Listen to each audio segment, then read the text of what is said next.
থেকে যে জ্ঞান এলেম নেমেছে ওটাকে পরিভাষায় বলা হয় এলমে ওহী, আসমানি জ্ঞান, ঐশী জ্ঞান। এই শিক্ষা হলো আমাদের সিলেবাস এবং এই শিক্ষার প্রথম শিক্ষক জনাবে মুহাম্মদুর রাসূলুল্লাহ সাল্লাল্লাহু আলাইহি ওয়াসাল্লাম। এবং মুহাম্মদুর রাসূলুল্লাহর এই শিক্ষার শিক্ষক হলেন স্বয়ং আল্লাহ তাবারাকা ওয়া তাআলা। কোরআনের শিক্ষককে বলেন, কোরআনের শিক্ষককে আল্লাহ। কোরআন আল্লাহ শিখিয়েছেন, আর রহমান আল্লামাল কুরআন। রহমান কোরআন শিক্ষা দিয়েছেন। কাকে দিয়েছেন? নবিয়ানা মুহাম্মাদান সাল্লাল্লাহু আলাইহি ওয়াসাল্লাম। আমাদের নবী মুহাম্মদুর রাসূলুল্লাহকে আল্লাহ কোরআন শিক্ষা দিয়েছেন। ডাইরেক্ট না ইনডাইরেক্ট? ডাইরেক্ট না ইনডাইরেক্ট, জিবরিল আমিনের মাধ্যমে। কার মাধ্যমে? হেরা গুহায় প্রথম ওহী অবতীর্ণ আয়াতগুলো হলো সূরাতুল আলাকের প্রথম দিকের আয়াতগুলো। সেখানে আল্লাহ আমাদের নবীকে শিক্ষা দিয়েছেন, হে নবী আপনি আপনার প্রতিপালকের নামে পাঠ করুন। আমরা যে শিক্ষা অর্জন করেছি আল্লাহর মেহেরবানিতে এবং যে শিক্ষা আমরা প্রদান করি এটা আল্লাহর নামের শিক্ষা। আর আল্লাহর নামের যে শিক্ষা হয় এই শিক্ষায় জাতির মেরুদণ্ড। এর বাইরে কোন শিক্ষা, আদার্স কোন শিক্ষা জাতির মেরুদণ্ড হতে পারে না। মেরুদণ্ড দুই প্রকার। আমরা তো বাংলাদেশের গভর্নমেন্টের নিকটে কিন্তু শিক্ষার্থী বা শিক্ষিতদের তালিকাভুক্ত ছিলাম না। এই কয়েক বছর আগে বললেন, বক্তব্য দিলেন রাজনীতিবিদগণ, জননেত্রী শেখ হাসিনা আমাদের কওমি মাদ্রাসার শিক্ষার স্বীকৃতি প্রদান করে উনি কওমি জননী স্বীকৃতি প্রাপ্ত হয়েছেন।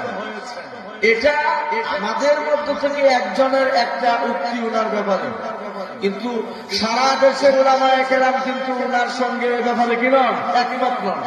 আমাদের শিক্ষার স্বীকৃতি দিয়েছেন উনি। আমি বলবো উনি এই শিক্ষার মূল্যায়ন করেছেন, তাই বলে উনি এই শিক্ষার জননী নন।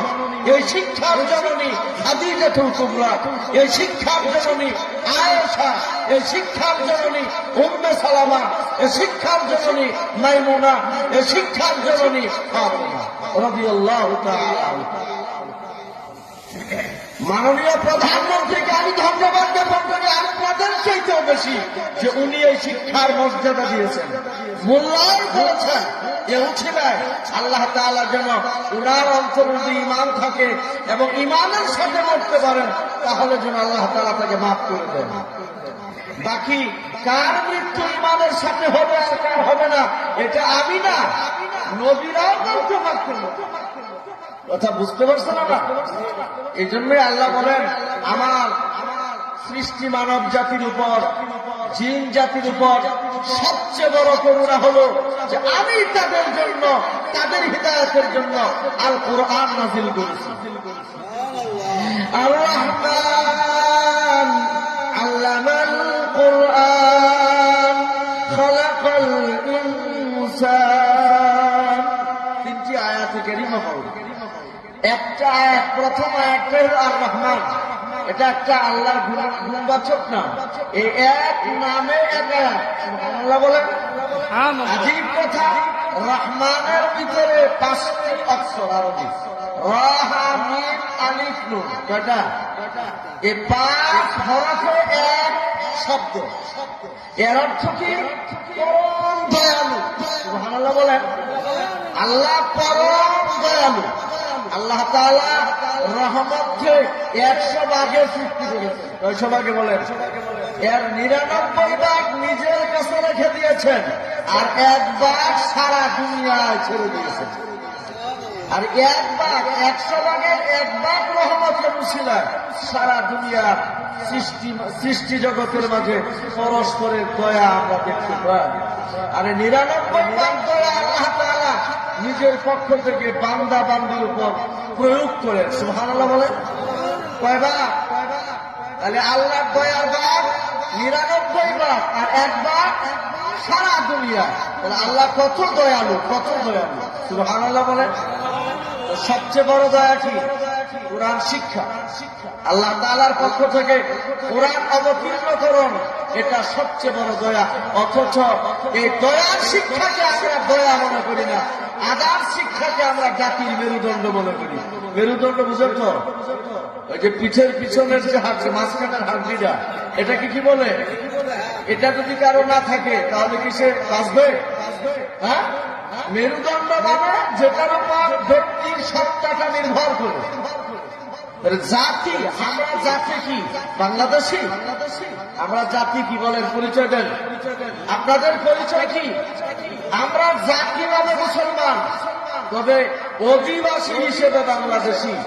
ভুল স্লোগান দিবেন কেন? আপনারা শিক্ষিত মানুষ, আপনারা কি শিক্ষা শিখলেন? যে শিক্ষা লাভ করে নিজের জাতিসত্তা বলে গেছেন। ইন্নাদ-দীনা ইনদাল্লাহিল ইসলাম মিল্লাতা আবীকুম ইব্রাহিম ওয়া সাম্মাকুমুল মুসলিমিন। ইব্রাহিমের মিল্লাত অনুসরণ করো, তিনিই তো তোমাদেরকে মুসলিম নাম আখ্যায়িত করেছেন। ইব্রাহিম আলাইহিস সালামই আমাদেরকে মুসলিম নাম আল্লাহর কাছ থেকে এনে নিয়েছে। আমরা তো ইব্রাহিম আলাইহিস সালামের দোয়ার ফসল।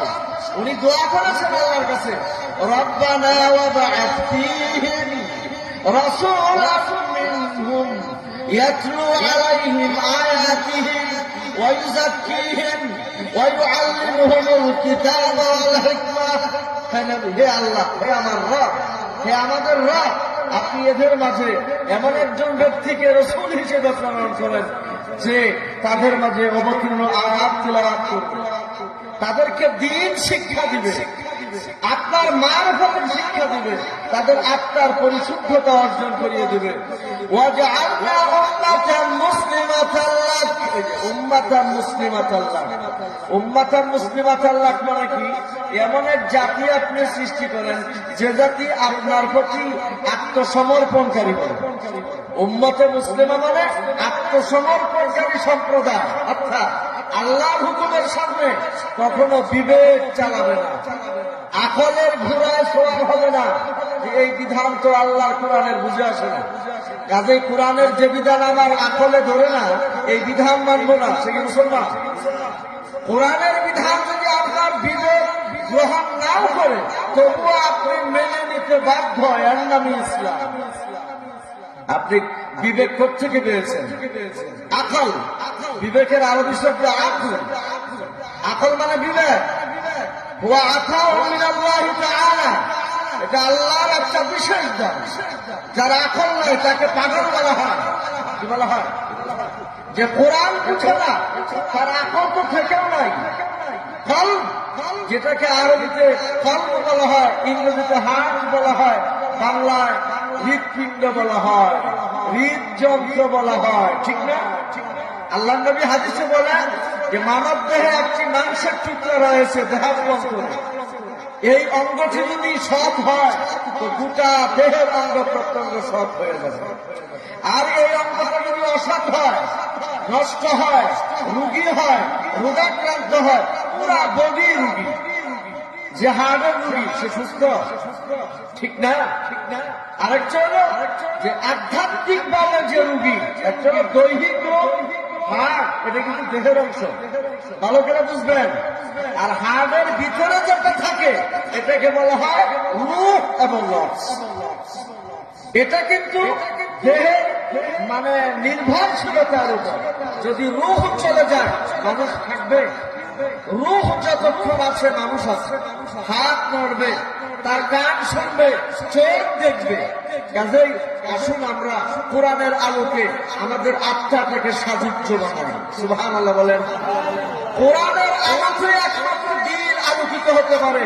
এছাড়া আর যত মন্ত্র তন্ত্র যন্ত্র আছে এর দ্বারা মানুষের আত্মা অন্তর কলুষিত হবে, কলুষিত হবে। তার দ্বারা কখনোই সুন্দর কাজ সংগঠিত হবে না, তার দ্বারা কখনোই সুন্দর কোন সিদ্ধান্ত বেরিয়ে আসবে না। তার মুখ থেকে ভালো কথা বেরিয়ে আসবে না। ও ক্ষুধাদ্রোহীমূলক কথা বলবে, কোরআন দ্রোহীমূলক কথা বলবে, নবীর বিরুদ্ধে কথা বলবে, কোরআনের বিরুদ্ধে তারা কথা বলবে। কেন? তাদের অন্তর নষ্ট পচে গেছে। কথা বুঝেন নাই? অর্থাৎ কোরআনের বিরোধিতা করতে করতে এবং জাগতিক শিক্ষা শিখতে শিখতে তার ভিতরে কোরআনের শিক্ষার বালাই নাই, একদম জিরো পয়েন্টে। যদিও সে জাগতিক শিক্ষায় হিরু, সরকারের অনেক বড় বড় দপ্তরের কাজ করুক না কেন সে, কিন্তু কোরআনের আলো না থাকলে তার দ্বারা তার জবান থেকেও আলো বের হবে না, তার চোখ থেকেও আলো বের হবে না, কান থেকেও আলো বের হবে না, তার কোন কথার থেকে, সিদ্ধান্ত থেকে, কোন পদক্ষেপ থেকে, কোন ডিসিশন থেকে আলো বের হবে না। জাতি অন্ধকার হয়ে যাবে, অন্ধকার আচ্ছন্নতায় ধীরে ধীরে জাতি। এই জন্য আল্লাহ পাক কোরআনে কারীমের সূরা আর রহমানের প্রথম আয়াতটাই নাযিল করেছেন আর রহমান। এই কোরআন যখন নাযিল হয়, মক্কার কাফেররা কোরআন বিশ্বাস করে না, অবিশ্বাস করে যে এই কোরআন মুহাম্মদের বানানো কালাম, এটা আল্লাহর পক্ষ থেকে অবতীর্ণ কালাম। কথা বুঝেন নাই? আরে ভাই, ওয়াজ তো আপনিও জানেন, আপনার মুখ থেকে ভালো ভালো কথা বের হয়। হ্যাঁ, আপনি বলেন না বয়ানে আপনারা ইসলাম মানে শান্তি, ইসলামের মধ্যে কি আছে? শান্তি। আসলে ইসলাম শব্দটা আরবি, এটা ইংরেজিও না, বাংলাও না।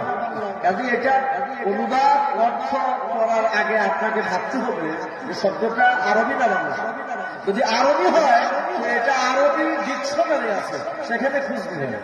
ইসলাম শব্দের অর্থ হল নিজেকে সুখে দেওয়া, আত্মসমর্পণ করা। কার সামনে? আল্লাহ হুকুমের সামনে, নবীর তরিকার সামনে। অথচ আমার মাথার থেকে পা পর্যন্ত আল্লাহর হুকুম নাই, নবীর সুন্নাত নাই। হ্যাঁ, এ কথা ঠিক, ইসলাম মানার মতো শান্তি। কথা এভাবে বলবেন, ইসলাম অবলম্বনের শান্তি। ইসলামের আইন বাস্তবায়ন করলে দেশ শান্তিতে ভরে যাবে, দেশে শান্তির জোয়ার। আপনারা দুর্নীতি মুক্ত দেশ গড়বেন, জনগণ একমত, এর সঙ্গে আমরাও একমত। আলেম ওলামারা এদেশের জনগণের একান্ত বন্ধু, এদেশের শাসক গোষ্ঠীর একনিষ্ঠ বন্ধু ওলামায়ে কেরাম। কারণ আমরা জানি আলেমরা সন্ত্রাস নয়, কোন আলেম সন্ত্রাসী কর্মকাণ্ডে জড়িত হতে পারে না। আলেমরা দুর্নীতিবাজ নয়, আলেমরা টেন্ডারবাজ নয়, আলেমরা চাঁদাবাজ নয়, আলেমরা ব্যাংক লুটপাট করে না, আলেমরা রিজার্ভ খায় না, আলেমরা কানাডা সুইস কানাডা বেগমপাড়ায় বাড়ি বানায় না। তাদের খাদ্যের সংকট, অর্থ সংকট, বস্ত্র সংকট, চিকিৎসা সংকট, বিদ্যুৎ সংকট, গ্যাস সংকট, বাসস্থানের সংকট, এগুলো এদেশের কোরআন পড়ুয়া আলেমদের কারণে। এগুলো কাদের কারণে হয়েছে? যারা আইন প্রণেতা, যারা আইন করে, যারা মানবাধিকারের স্লোগান দেয়।